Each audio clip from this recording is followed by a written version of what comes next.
In the twilight of the Second World War, as Allied armies closed in on the heart of the German Reich, one final formidable barrier stood between them and victory. It was not a fortress of steel or a wall of concrete, but a wide, fast-flowing ribbon of water, steeped in centuries of myth and military history, the Rhine River. To the German people and their beleaguered army, it was Father Rhine, the sacred, inviolable frontier of the homeland. To the Allied High Command, it was the last great obstacle, a natural fortress that, if not breached quickly, could prolong the war for months, costing tens of thousands more lives. The German defenders, dug in along its eastern bank, believed their position was unassailable. They had destroyed the bridges, they controlled the high ground, and they were certain that any attempt at a large-scale amphibious crossing would be a slow, bloody, and ultimately futile endeavor. They were wrong.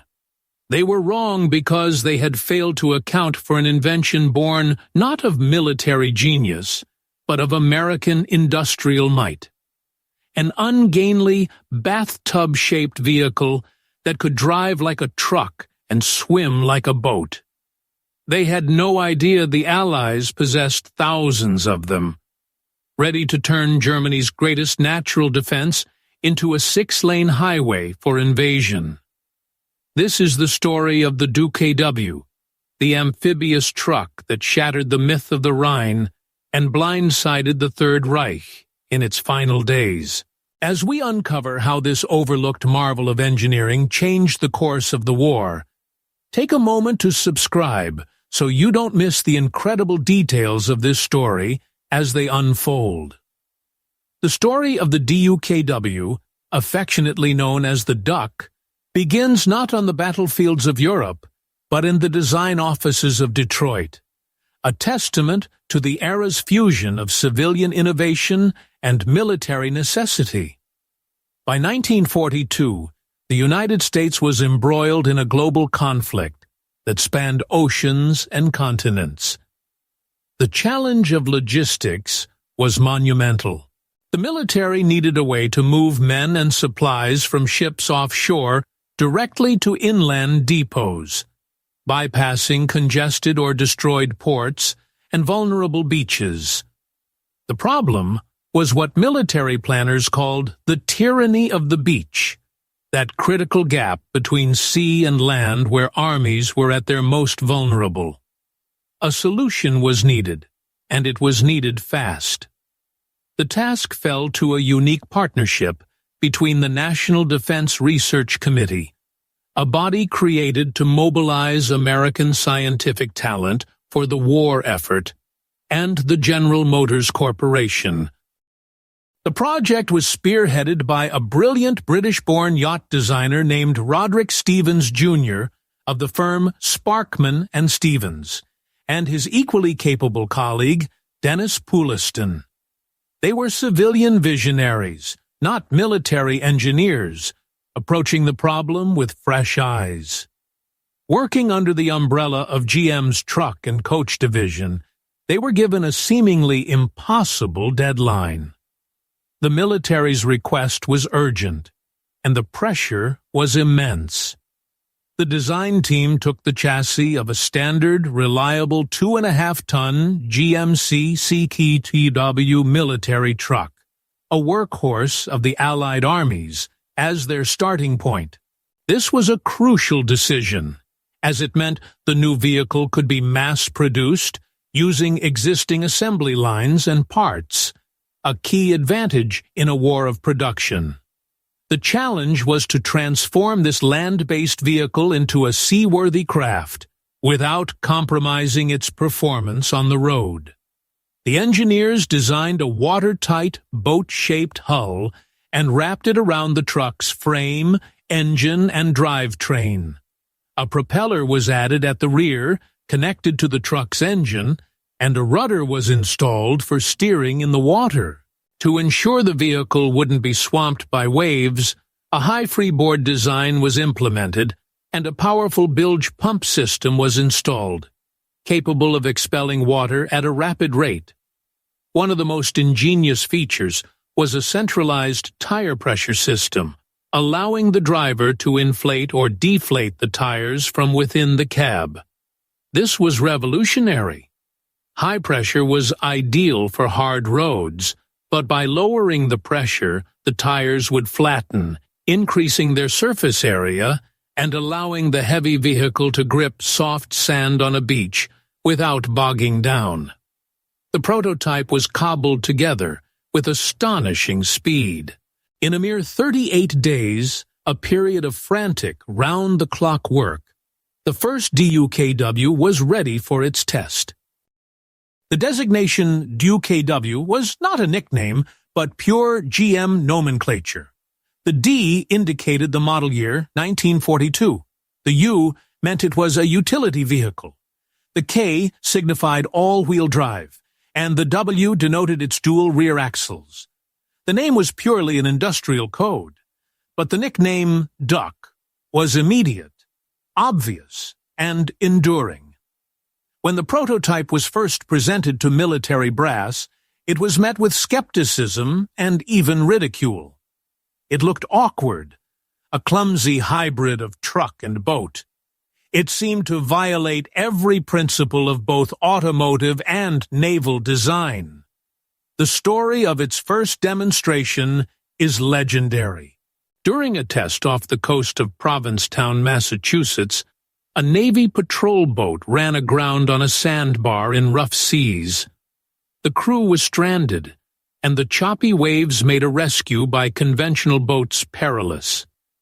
Seizing the opportunity, the DUKW team drove their strange-looking vehicle into the churning surf, navigated out to the sandbar, and successfully rescued the 7 stranded Coast Guardsmen. The demonstration was more powerful than any technical briefing. The military skeptics were silenced. The awkward duckling had proven its worth as a swan of war. Orders for mass production were placed immediately. General Motors, a titan of American industry, turned its full manufacturing power to the task. The assembly lines that had once produced civilian cars and trucks were now churning out these amphibious vehicles at an incredible rate. Between 1942 and 1945, a staggering 21,147 DUKWs were built. This was a feat of production that German military intelligence, accustomed to a more limited, state-controlled industrial model, simply could not comprehend. They knew about amphibious vehicles, of course. Germany had its own, the Schwimmwagen, a small, light-duty amphibious car. But it was produced in far smaller numbers and was designed for reconnaissance and river crossings by small units, not as a logistical beast of burden.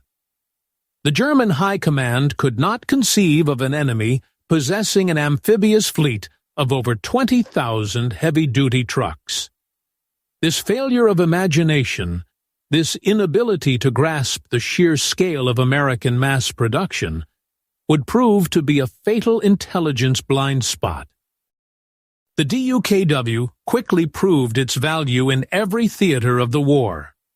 In the Pacific, they were indispensable in the island-hopping campaign, ferrying artillery, ammunition, and supplies across treacherous coral reefs to establish beachheads on islands like Guadalcanal and Iwo Jima. In the Mediterranean, they were the stars of the Sicilian and Italian landings. During the Anzio campaign, where the Allied beachhead was precariously supplied by sea, the DUKWs became the lifeline, working day and night under enemy fire to bring ashore the materials needed to hold the line. But it was in the Normandy landings on D-Day that the DUKWs truly came into their own.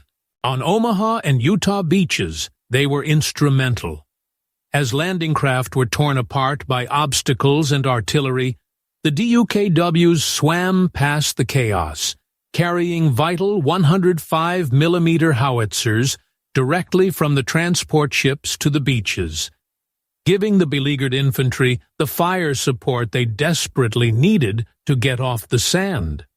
They ferried ammunition, medical supplies, and reinforcements, and carried the wounded back to the ships. In the critical first hours of the invasion, the DUKWs were the connective tissue between the fleet and the shore, a flexible, resilient solution to the chaos of amphibious assault. By March of 1945, the war on the Western Front had reached its endgame. The massive German counteroffensive in the Ardennes, known as the Battle of the Bulge, had been defeated, but at a terrible cost. The Allied advance had been stalled for weeks, and the German army, though battered and retreating, was not yet broken. Now, as spring approached, the Allies stood on the west bank of the Rhine. From the Swiss border in the south to the Netherlands in the north, the river formed a continuous, formidable defensive line. For centuries, the Rhine had been Germany's shield. Its currents were swift and treacherous, its banks often steep. Militarily, it was a defender's dream.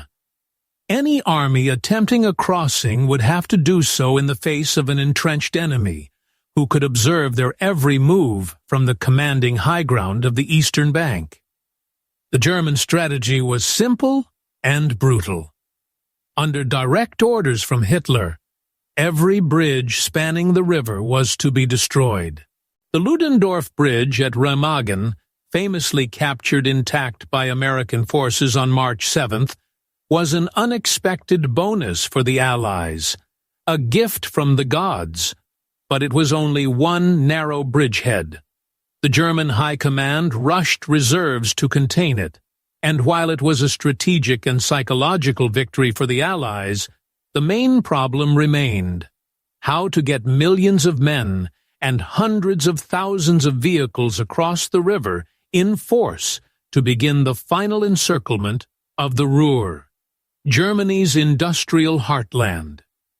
The German defenders, a mix of veteran units, hastily trained conscripts, and the old men and young boys of the Volkssturm, the People's Militia, prepared for the onslaught. They believed their position was strong. Their doctrine was based on the assumption that the Allies would need to build pontoon bridges to get their armor and supplies across. This was a time-consuming process, highly vulnerable to artillery fire and air attack. The German plan was to let the Allied infantry make their initial crossing in small assault boats, then annihilate them on the eastern bank before they could establish a secure bridgehead. Once the bridge building began, German artillery, pre-sighted on every likely crossing point, would rain down a storm of steel, destroying the bridges and trapping the initial assault force. They had carefully mapped the river, identifying the few locations where the banks were suitable for such an operation. They were confident they knew how the Allies would attack, and they were prepared to meet that attack with ferocious resistance. What the German commanders did not know, what their intelligence services had utterly failed to report, was the existence of the DUKW fleet. They saw the massive buildup of forces on the western bank, the endless columns of trucks, the vast ammunition dumps, the parks of tanks and artillery, but they interpreted this through the lens of their own doctrine. They saw preparations for a conventional, slow, and predictable river assault.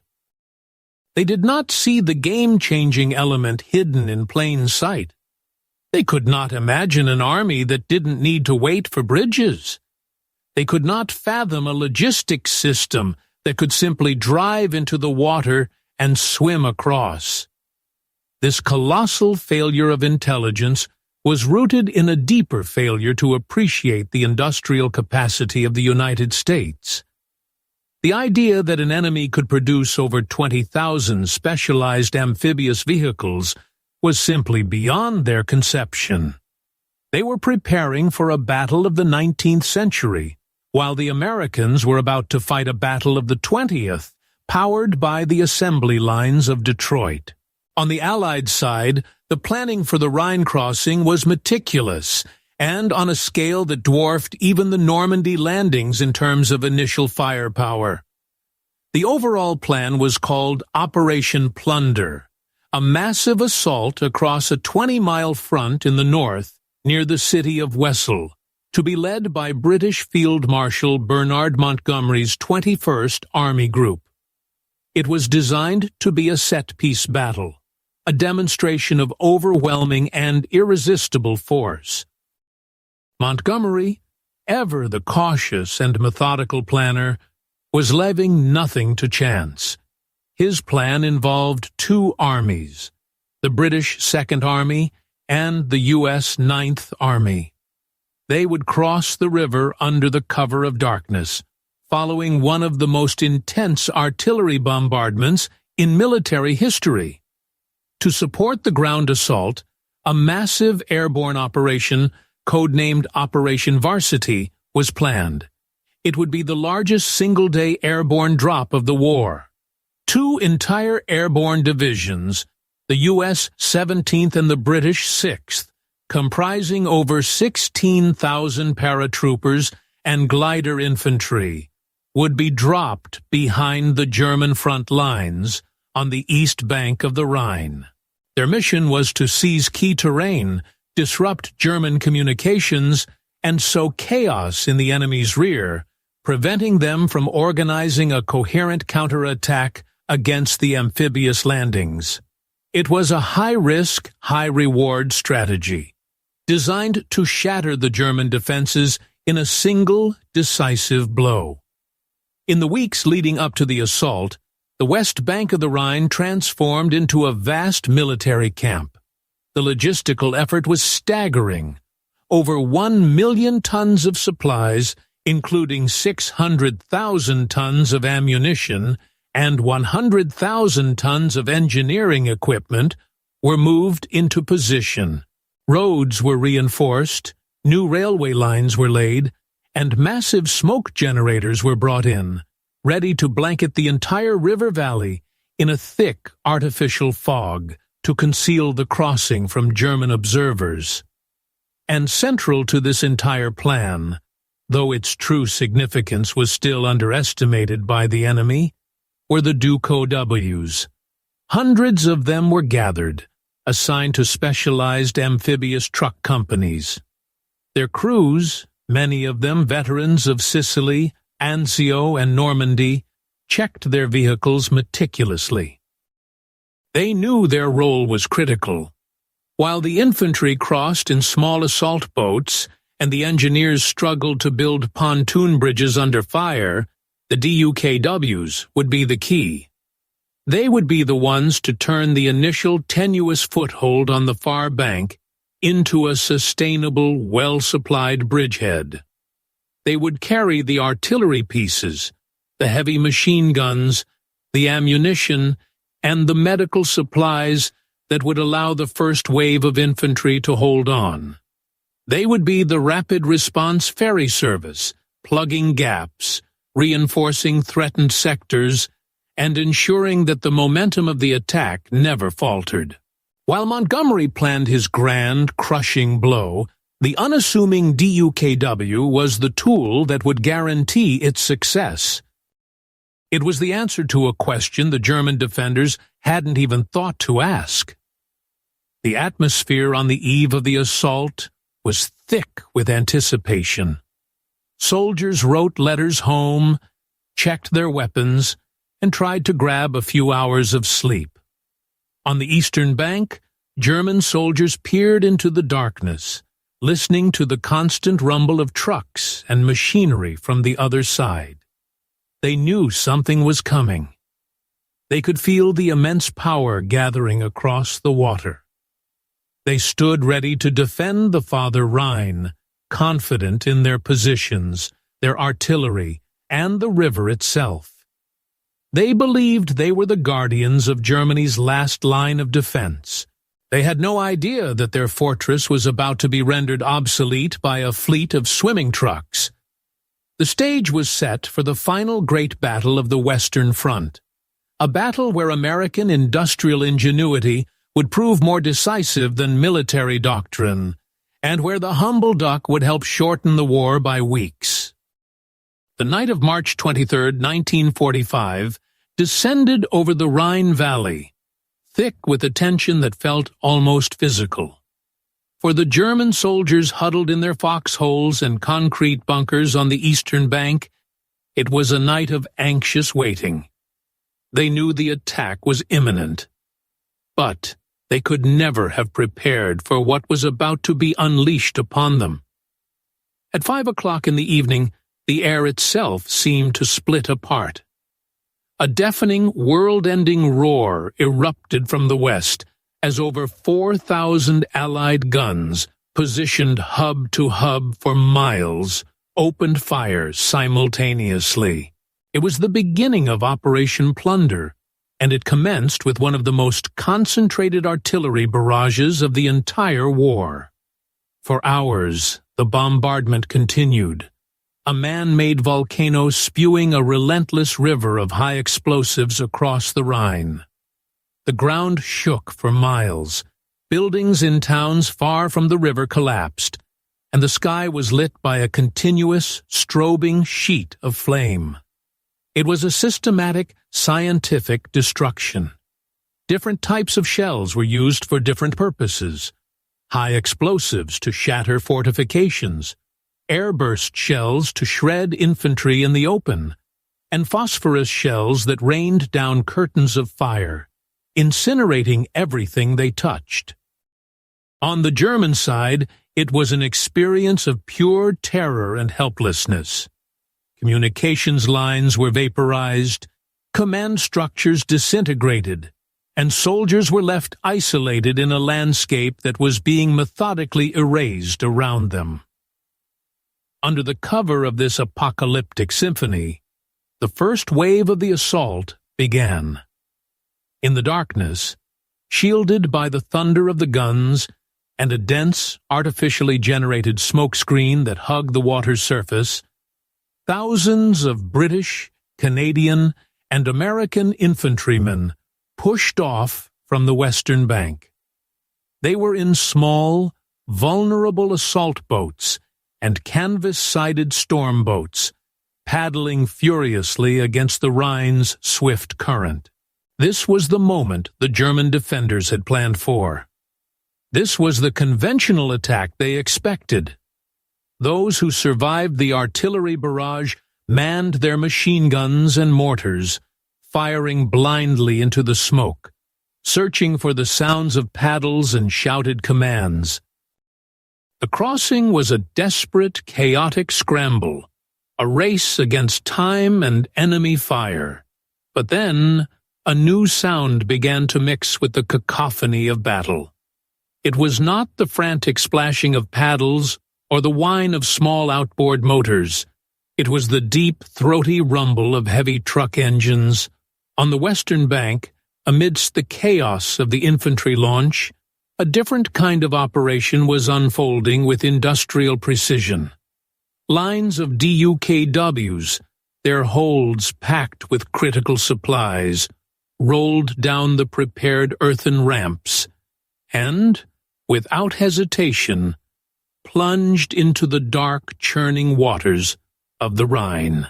Their drivers, skilled operators from the Army's Amphibious truck companies, engaged the propeller, and the ungainly vehicles began their steady, methodical journey across the river.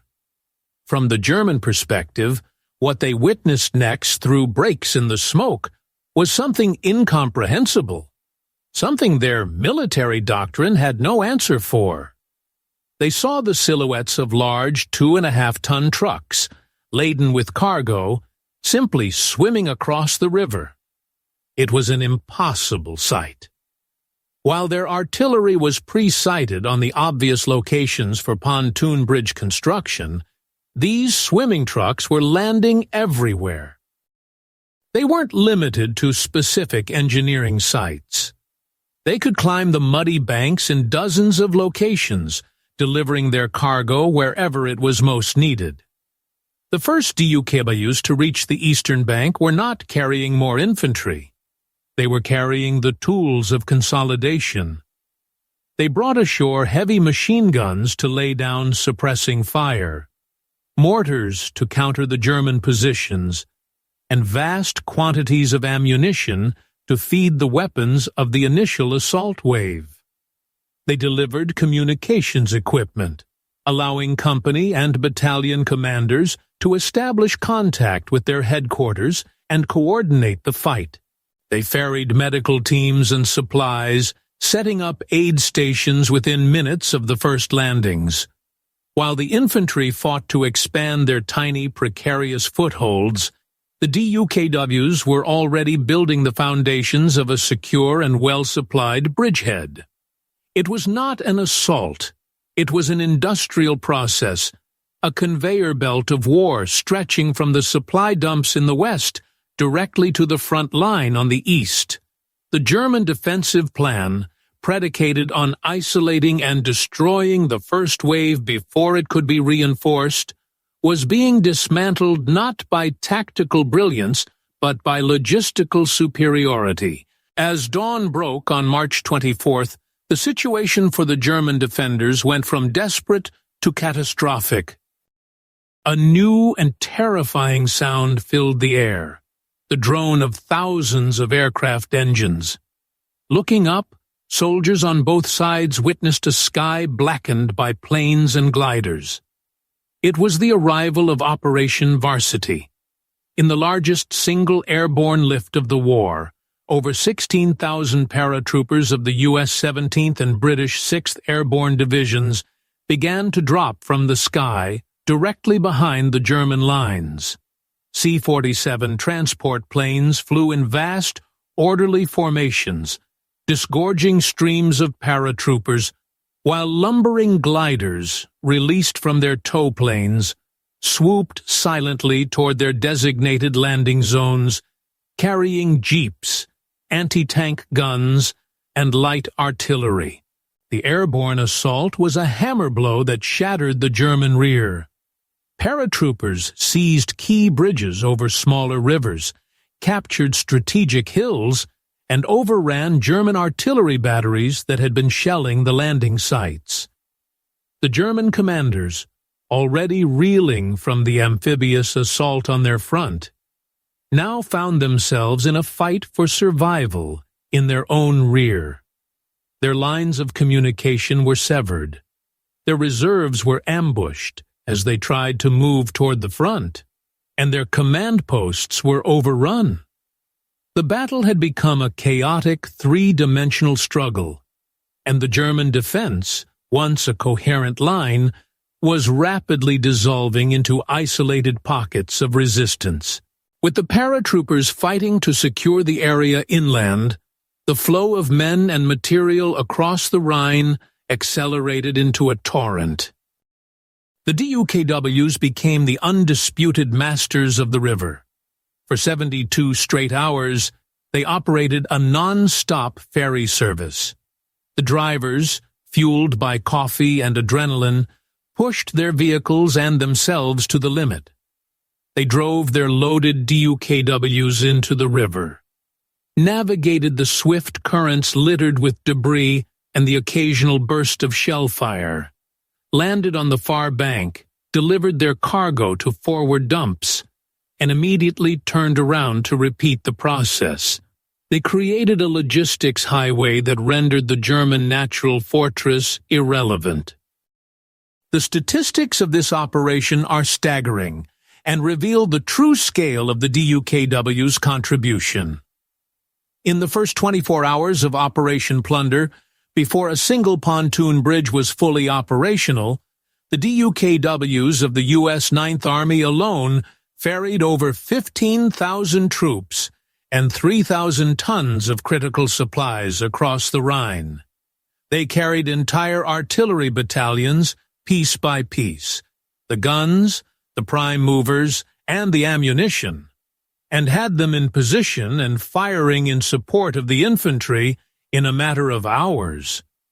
They transported over 1,200 vehicles, from jeeps to light trucks, giving the newly established bridgehead mobility. This was the American industrial advantage made manifest on the battlefield. The German defenders could destroy a bridge, but they couldn't destroy 20,000 swimming trucks. They could shell a construction site, but they couldn't stop hundreds of DUKWs landing along a 20-mile front. The speed and volume of the resupply effort were simply overwhelming. By the time the combat engineers working under fire managed to complete the first heavy-duty pontoon bridges, the battle for the bridgehead was already won. The infantry divisions were ashore. They were well supplied. Their artillery was in place, and they were already linking up with the paratroopers of Operation Varsity. The DUKWs had not just supported the crossing, they had guaranteed its success before the traditional engineering solutions were even in place. On March 25th, with the bridgehead secure and expanding rapidly, the Rhine crossing was visited by a figure of global importance, British Prime Minister Winston Churchill. Accompanied by Field Marshal Montgomery and a host of American generals, Churchill stood on a hill on the western bank, observing the immense panorama of the battle. He saw the endless columns of men and vehicles pouring toward the river, the smoke still rising from the far bank, and the constant traffic of landing craft and DUKWs churning the waters of the Rhine. It was a sight of total and absolute Allied power. Not content to watch from a distance, the indomitable Prime Minister insisted on crossing the river himself. The generals were aghast at the security risk. German snipers and artillery were still active in some sectors. But Churchill was adamant. He boarded an American landing craft, vehicle, personnel, and made the short journey to the eastern bank. He spent half an hour on German soil, symbolically marking the final breach of the Third Reich's western frontier. His personal crossing was a testament to the stunning success of the operation. The river that was supposed to hold the Allies back for weeks, bleeding them dry in a costly battle of attrition, had been conquered in less than 2 days. This victory was made possible by the overwhelming firepower, the courage of the infantry and paratroopers, and, crucially, by the unglamorous, tireless work of the DUKWs and their crews. The strategic consequences of the successful Rhine crossing were immediate and decisive. The German defensive front in the west collapsed. The Allied armies poured across the newly built bridges and fanned out into the German heartland. The U.S. Ninth Army, having crossed the Rhine with such speed, swung north, while the U.S. First Army, which had already crossed at Remagen, pushed east and then north. Within a week, they had linked up, completing the encirclement of the Ruhr industrial region and trapping over 300,000 German soldiers of Army Group B in what would become the largest pocket of the war on the Western Front. The war was not yet over, but its outcome was no longer in doubt. The swift and efficient breaching of the Rhine, Germany's last great natural barrier, had shattered the last hopes of the German High Command. Military historians almost universally agree that the speed with which the Allies crossed the Rhine in force shortened the war in Europe by several weeks, perhaps even by more than a month. Every day the war was shortened meant thousands of lives saved. Allied soldiers, German soldiers, and civilians caught in the crossfire. In the grand narrative of the Second World War, the DUKW is often an overlooked footnote, overshadowed by the iconic images of Sherman tanks, P-51 Mustangs, and flying fortresses. Yet, its impact was profound. The DUKW was the physical embodiment of the Allied advantage in logistics and production. It was a simple, practical solution to a complex military problem, born of civilian ingenuity and mass-produced on a scale its adversaries could not imagine. The failure of German intelligence to recognize the threat posed by the DUKW fleet was more than a simple oversight. It was a fundamental misunderstanding of the nature of modern, industrialized warfare. They had prepared for a battle of tactics and fortifications, but they were defeated by a battle of production and logistics. The story of the Rhine crossing is the story of how Detroit's assembly lines proved more decisive than Wehrmacht military doctrine, and how an ungainly swimming truck turned Europe's most formidable river barrier into little more than a temporary inconvenience on the road to victory. If you found this deep dive into a little-known aspect of military history compelling, be sure to subscribe to our channel. We are dedicated to uncovering more incredible stories like this, where ingenuity, courage, and historical context collide. Join us for our next journey into the past,